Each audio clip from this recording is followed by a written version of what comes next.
प्रस्तावना शादी को कहते हैं 7 जन्मों का बंधन, लेकिन असल जिंदगी में पति पत्नी का रिश्ता रोज नई नोकझोंक, मजाक और हंसी से गुजरता है। कुछ बातें ऐसी होती हैं जो सुनकर पति चौंक जाता है और पत्नी मुस्कुराकर जीत जाती है। ऐसा ही किस्सा है इस कहानी का। आप मुझे रानी क्यों बोलते हो? पत्नी का मासूम लेकिन तगड़ा सवाल और पति की हालत बोलती बंद शुरुआत। पति पत्नी की रोजमर्रा की जिंदगी। अजय और रीना की शादी को 5 साल हो चुके थे। दोनों में खूब प्यार था, लेकिन उससे ज्यादा मजाक मस्ती और खट्टी मीठी नोकझोंक। अजय हमेशा अपनी पत्नी रीना को प्यार से रानी बुलाता था। सुबह उठते ही रानी चाय बना दो। बाजार जाने से पहले रानी कुछ चाहिए क्या? फोन पर रानी कहाँ हो? रीना हर बार मुस्कुराकर जवाब देती, लेकिन उसके मन में हमेशा सवाल आता, आखिर ये मुझे रानी क्यों बोलते हैं? पहला मजेदार मौका, पड़ोसन का ताना। एक दिन रीना अपनी पड़ोसन सीमा से बातें कर रही थी। सीमा बोली, सीमा, अरे रीना, तुम्हारा पति तुम्हें हर वक्त रानी रानी कहकर बुलाता है। सच में तुम्हारी तो किस्मत ही खुल गई। रीना मुस्कुराते हुए, हाँ दीदी, लेकिन कभी कभी लगता है ये सिर्फ काम निकलवाने के लिए ही रानी बोलते हैं। दोनों हंसने लगी, लेकिन रीना के मन में सवाल और गहरा हो गया। दूसरा मौका, कामवाली बाई का कमाल। घर में काम करने वाली बाई ने एक दिन मजाक मजाक में कहा, बाई भाभी भैया तो आपको रोज रानी बुलाते हैं, मतलब आप तो सच में घर की महारानी हो। रीना हंसकर, महारानी तो हूँ, लेकिन लगता है ये महारानी सिर्फ झाड़ू पोछा और सब्जी बनाने के लिए है। बाई ठहाका मारकर हंस पड़ी। तीसरा मौका, दोस्तों की गपशप। एक शाम अजय अपने दोस्तों के साथ बैठा था। सबने मजाक में कहा, दोस्त वन, अरे यार तू तो बड़ा शरीफ है, अपनी बीवी को रानी कहता है, हम तो नाम से बुलाते हैं।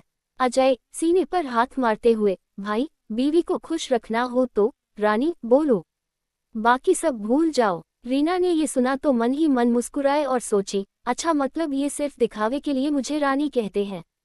क्लाइमैक्स का दिन, बड़ा सवाल। अगले दिन सुबह सुबह रीना ने सोचा, आज इस रहस्य पर से पर्दा उठाना ही पड़ेगा। नाश्ते के बाद उसने अजय से सीधा सवाल किया, रीना सुनिए जी, एक बात पूछूं? अजय, हाँ रानी पूछो। रीना, आप मुझे रानी क्यों बोलते हो? अजय पहले तो चौंका, फिर हंसकर बोला, अरे इसलिए कि तुम मेरे दिल की रानी हो। लेकिन रीना इतनी आसानी से मानने वाली नहीं थी। वो बोली, नहीं, असली कारण बताइए।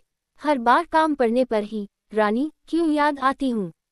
पति की बोलती बंद।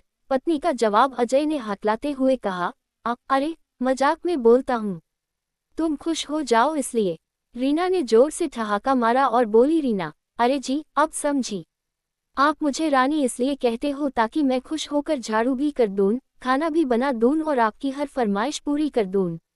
लेकिन सुन लो जी, अगर मैं रानी हूं तो आप मेरे नौकर, और नौकर को हुक्म मानना चाहिए, सवाल नहीं करना चाहिए। पूरा घर हंसी से गूंज उठा। अजय का चेहरा देखने लायक था, पूरी तरह बोलती बंद।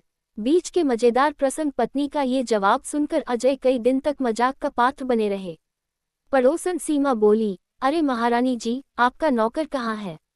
बाई ने कहा, भाभी अब तो आप सच में रानी और भैया आपके दरबारी।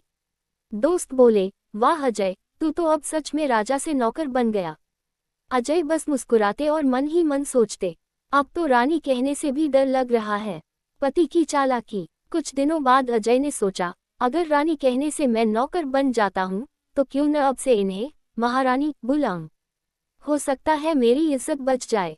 लेकिन जैसे ही उन्होंने कहा, महारानी जी, रीना ने झट से जवाब दिया, वाह, अब तो मैं महारानी हो गई, मतलब तुम्हें तो खड़ा रहकर दरबार में हाजिरी लगानी पड़ेगी। सभी फिर से ठहाका मारकर हंस पड़े। समापन। कहानी का मजा यही है कि पति चाहे जितना चालाक बने, पत्नी के जवाब के आगे